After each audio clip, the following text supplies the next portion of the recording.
the past. Phantoms of a world gone by speak again the immortal tale. A terribly strange bed.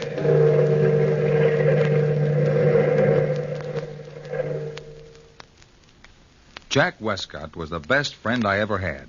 He was the gayest of people. That was until we left America. I was writing a book about historic murder cases and had come to Paris to do some research work. Jack was fascinated with my work. Strangely fascinated. Almost horribly so. He enjoyed finding twisted minds and probing them. His hunger for crime was bound to end in tragedy. On the last evening of our visit in Paris, we were walking on the left bank of the Seine River when Jack noticed a crowd gathered about our old friend, the head of the Paris police force, Inspector Duval. I was in a hurry to return to the hotel to finish writing my murder manuscript. The deadline was in the morning. But Jack insisted on stopping. What's the excitement all about, Duval? Well, hello, Mr. Westcott. Still looking for ancient murders, Mr. Manning? Not tonight, Duval. Ancient or otherwise. Stick around, Mr. Manning. I'll show you a murder the likes of which you've never seen before.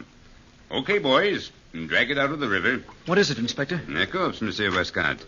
A corpse that's been squashed thin as a piece of paper. Oh, let's see it. Oh, what do you mean, thin as a piece of paper? Hey, bring it over here, boys. Right under the gaslight. Horrible-looking thing, isn't it? Horrible and fascinating. Why, it looks like it got squeezed in a giant press. We've had an epidemic of these corpses lately. Any idea who's doing it? Not even a vague notion, Mr. Hey, you. You, the fat man. You mean me, Inspector? Yes, I mean you, fat man. How come you're always around when we pull a corpse out of the river? Why? I enjoy murder. You enjoy it? You enjoy murder? It appeals to my sense of the artistic. Oh, it does. Well, there's something fascinating about these bodies. Something for a connoisseur alone to appreciate. The symmetry of the remains. The beautifully flawless flatness of the corpse. The hollow in the stomach. Lying in this puddle of gaslight, this mass of flesh and bones makes a nice picture.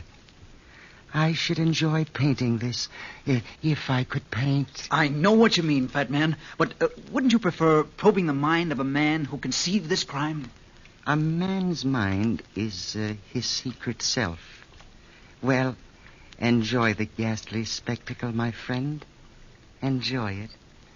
Good evening, gentlemen. All right, men. Take the body down to the morgue and try and find out who it is. Come on, Burke. I'd like to follow that fat man. In heaven's name, why? He's nothing but a psychopathic case. I want to satisfy a hunch. Well, if you're such a good detective, why don't you join Scotland Yard? Why, I might, Burke. I might at that.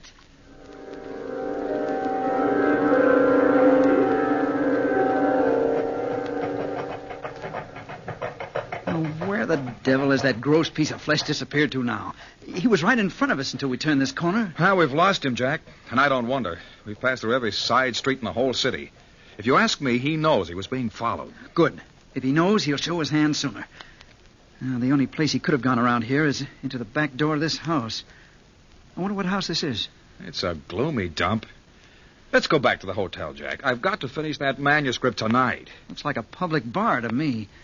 The La Belle Tavern. Are you coming with me, Burke, or are you going home? I'm with you, old boy. I brought you to Paris, and by heaven, I'm going to return you to America. Now, this must be the doorbell. Here goes. And Burke, no matter what I do tonight, don't worry. Come in, gentlemen. Come in.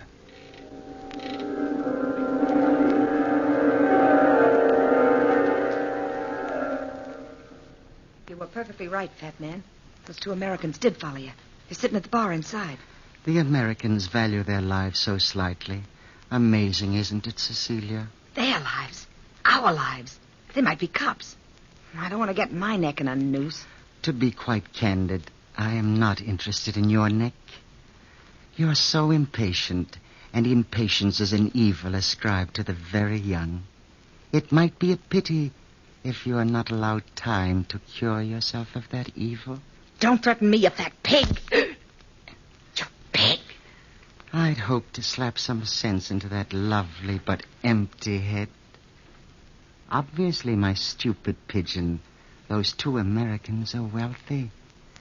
They would enjoy our roulette table. If you would show them to it.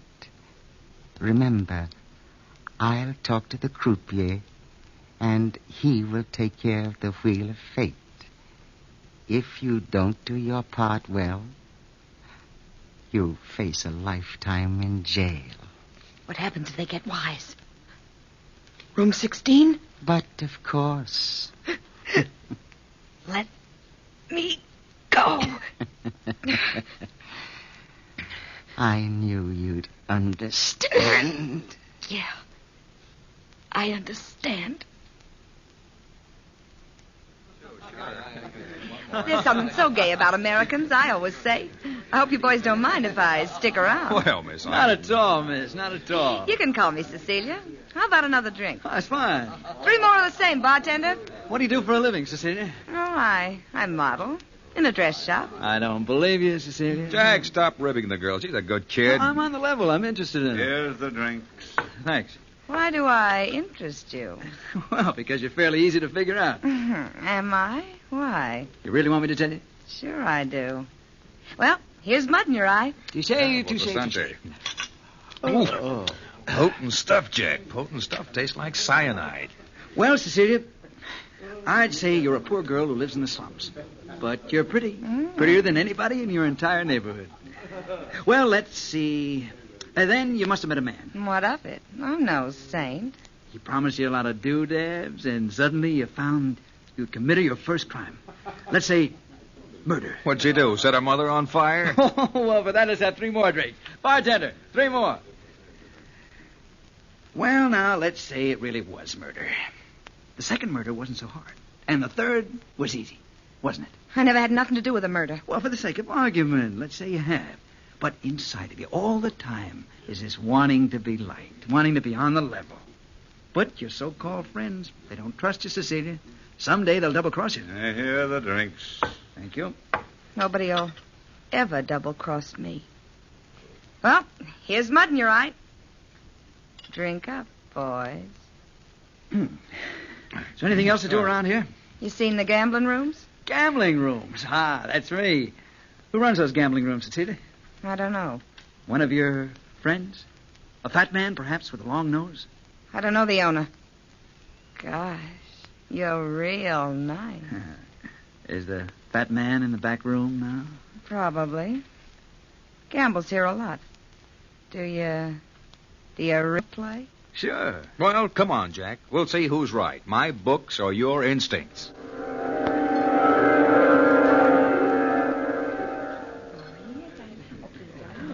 Number 21 wins. Jack, the fat man's in the corner of the room. Yeah, I saw him, Burke. And he saw you, old boy. Don't think he didn't. Come on, boys, let's play. Money, money, money. Place your bets, gentlemen. They'll make some room for us over here. Come on. 25 right here. Hello, Cecilia. Hello, Monty Loriard. You playing again? I thought you lost every cent you owned last night. A desperate man finds desperate ways to raise money. Even murder, eh? We heard about it. Perhaps, and perhaps not. I'd like you to meet some new friends of mine, Monty. This is Jack Westcott and Burke Manning. Monty Loriard. How do you do? Money, money, money, gentlemen. Place your bets. I bet 30 francs on odd. How about 100 francs on number 13? Good boy, Jack. The play is dead. Round and round the little ball goes. Where she stops, nobody knows. Hey, Burke, I feel a little dizzy. You've had too much to drink, pal, and those drinks were strong. Number 13 wins. Good for you, American. Lucky for you. I won the first time I ever played here, but never again. Money, money, money, money, money, money, money, money. That was the first time Jack won in that incredible evening. But as the ball spun, his winnings increased. The table seemed to have gone crazy. Jack became gambling drunk. The croupier seemed desperate as that wheel spun round and round, each time increasing Jack's winnings. The room was tense with excitement, and even the little thin loser, Loriard, seemed surprised. Monsieur Westcott, your luck is phenomenal. You've won 30 times. 30 times. Jack, you won a fortune, man. Stop now before it's too late. Leave him alone, Burke. Let him play if he wants to. Sure, let me play if I want to. I want to break the bank. Careful, monsieur. Let me warn you. Careful. Jack, it's almost midnight, and I've got a lot of work to do tonight. Please, let's go. And remember the fat man. The fat man be hanged. Here, Jack. Have another drink. Thanks, Cecilia. Jack, I will. be sensible. Stop being an old Auntie Burke. I'll see you later at the hotel. Make the book have a bloody ending. I'm in the mood for a good murder tonight. Remember, Jack, I warned you. Goodbye. Money, money, money, gentlemen. Place your bets. I told the croupier you wanted to see him back here, fat man, but it wasn't the croupier's fault the American broke the bank. That is for me to decide. Where is the American now? Outside. Buying drinks for the house. Good. That ought to keep him busy. You called for me, monsieur? Yes, I did. I'll need you too, Cecilia. Shut the door. I don't like to frighten our patrons. I'm sorry about the wheel, monsieur, but it was broken and I couldn't control it. That is unfortunate for you. What are you going to do, monsieur? Come here. Don't put your fat hands on me, fat man. Let me... Don't fight the fat man. You can't move, can you, croupier? Because if you move, my arm will break your neck. Call my men, Cecilia. I might need a little aid with the stupid fool. What are you going to do, fat man? Have his brains pressed out of his body in room 16. His mind is no good where it is now. No, monsieur. Please, monsieur. Not room 16.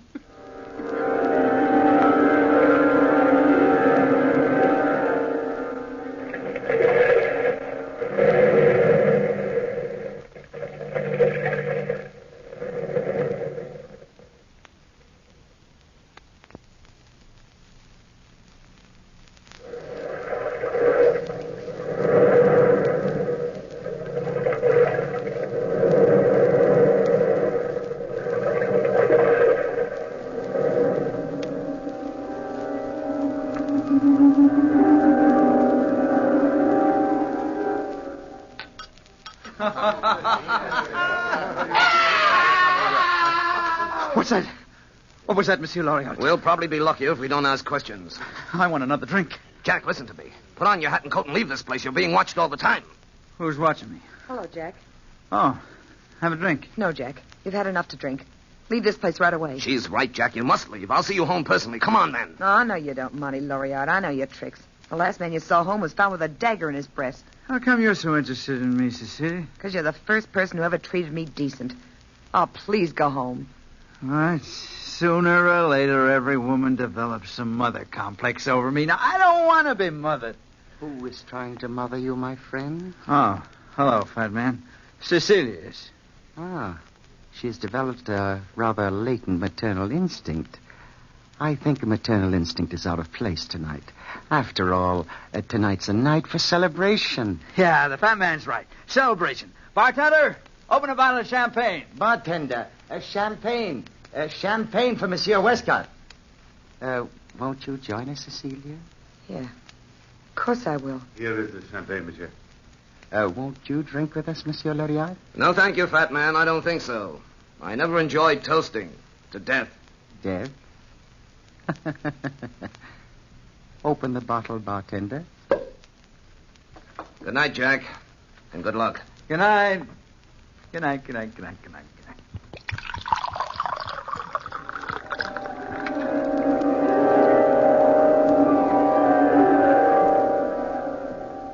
Here's the handkerchief, fat man.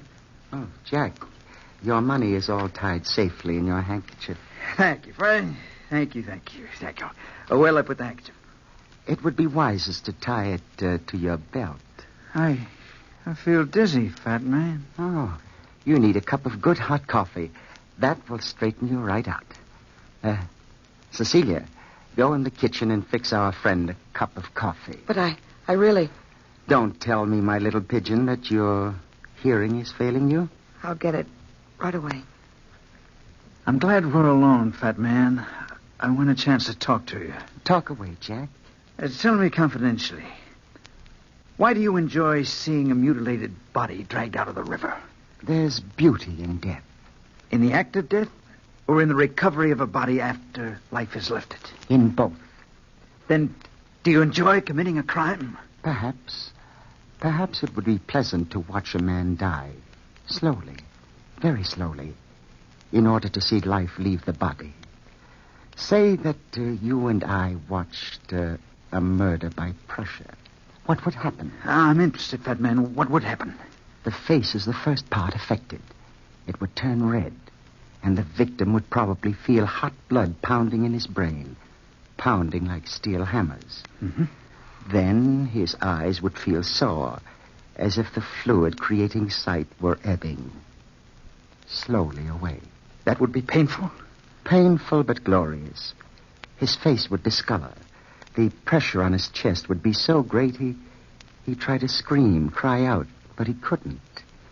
He wouldn't be able to move, not a limb, not a muscle. He'd be paralyzed. I'd see to that. And in that moment, all the horror that is in man's mind would be indelibly imprinted on the brain until a sudden crushing noise would blot out thought. And what would that crushing noise be? The pulverizing of the human bone. Here's the coffee, fat man. Ah, let me see it. Tastes all right. Here you are, Jack. This will fix you. No, I don't think I want any. If you'll pardon me, I'm so dizzy. So frightfully dizzy. Oh, of course you are. Here, Jack, drink it.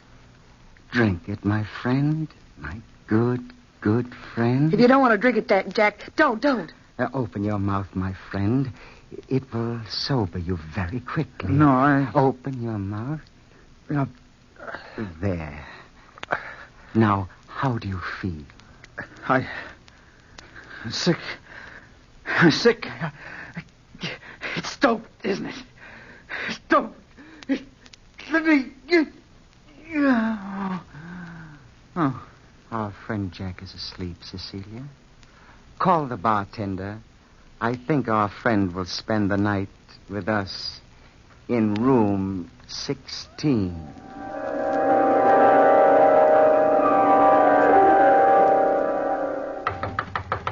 Monsieur Manning! Monsieur Manning!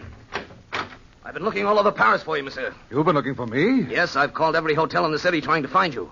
I know you don't remember me, but I met you earlier this evening at the La Belle Tavern. My name's Loriot of the Paris Police Force. Yes, of course. Won't you come in? Where's Mr. Westcott? I had to leave him at the tavern. He wouldn't listen to me. You see, monsieur, I've been assigned to watch that tavern. It's been under suspicion for several weeks. Well, great Scott, man. Where's Jack now? At the tavern. He's carrying an enormous amount of money on his person. I know the fat man will never allow him to leave with that money. Why don't you raid the den? Unfortunately, we can't. We have no proof. As a matter of fact, they might not harm him at all. But just in case, I thought it might be a wise idea for you to go down there. You can go to the door and ask for...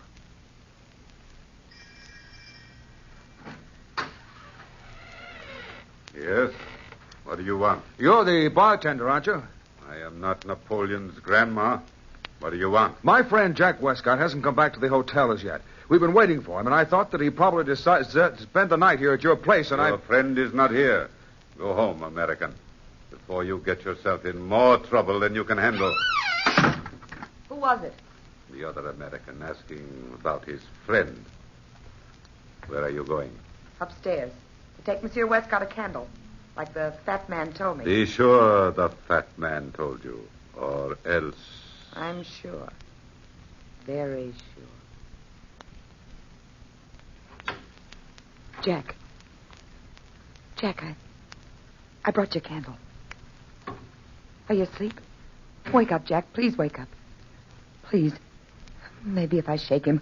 Wake up. Oh, I hate to slap you, but your life depends on it. What is it? Oh, wake up. Cecilia, my dear. Jack. Luckily, he's still asleep. Come, Cecilia. Let our friend sleep. I'm so sick. So dizzy and sick. Why didn't she let me sleep? Oh, I feel paralyzed. I can't move at all. Just as if I'm drugged. Maybe if I concentrate on the room, I'll go to sleep. Funny. Funny that a French gambling house should have a bedroom. What is an old English four-poster bed doing in a French room anyway? What a heavy canopy over my head. So solid looking. Almost as if it were made of steel. The mattress is so hard. I must concentrate on something. The picture above my head is just even with the canopy. Oh, an evil-looking Spaniard with 5 feathers in his head. The eyes moved. I'm certain of it. The eyes moved. I wonder if I dare look up again. I was sure there were 5 feathers. Now there are only 4. 4 feathers. 4 feathers. Now 3 feathers. I wonder who's outside my door. I'll try to sleep. No, look at the picture. Why, the feathers have disappeared. I can barely even see the face. God in heaven. The canopy is being lowered on me.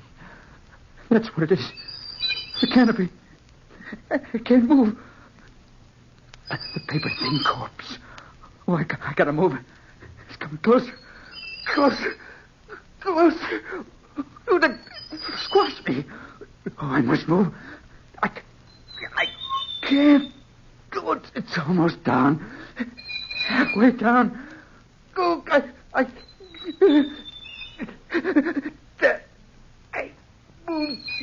Oh, just to crawl out of bed. Oh, if I get a crawl, crawl out of here.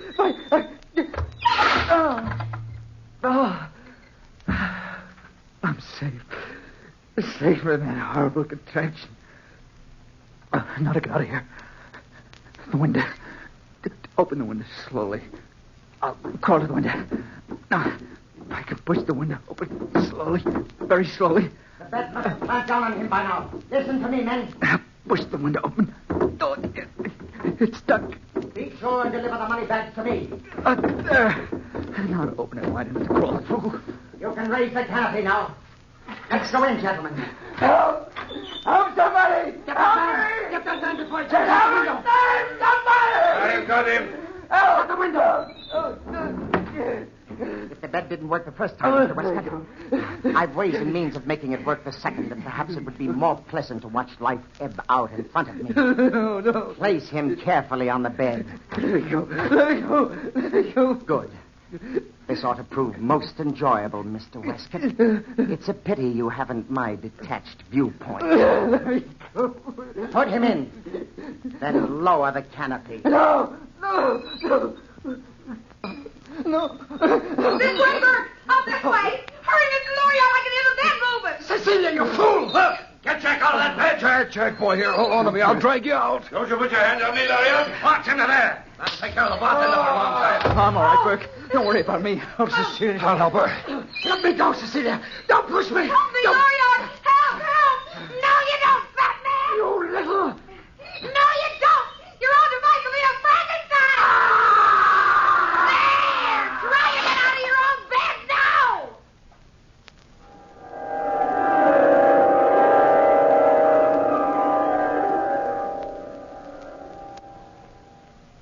Well, Inspector Duval, that's the story. Loriard and Burke were waiting outside all the time. They saw me at the window, and Cecilia let them in. Close shave, eh? A lucky escape. Loriard and I pulled him out of bed just in time, and Cecilia pushed the fat man under the canopy as it closed down. Must have been a horrible sight, Burke. Well, what about Cecilia, Inspector? What would they do to her? Unfortunately, the police can't find her. And I've instructed them not to look too hard.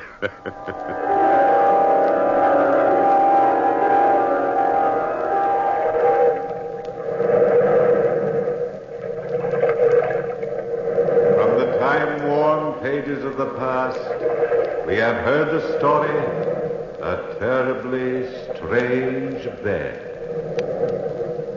Bellkeeper, toll the bell.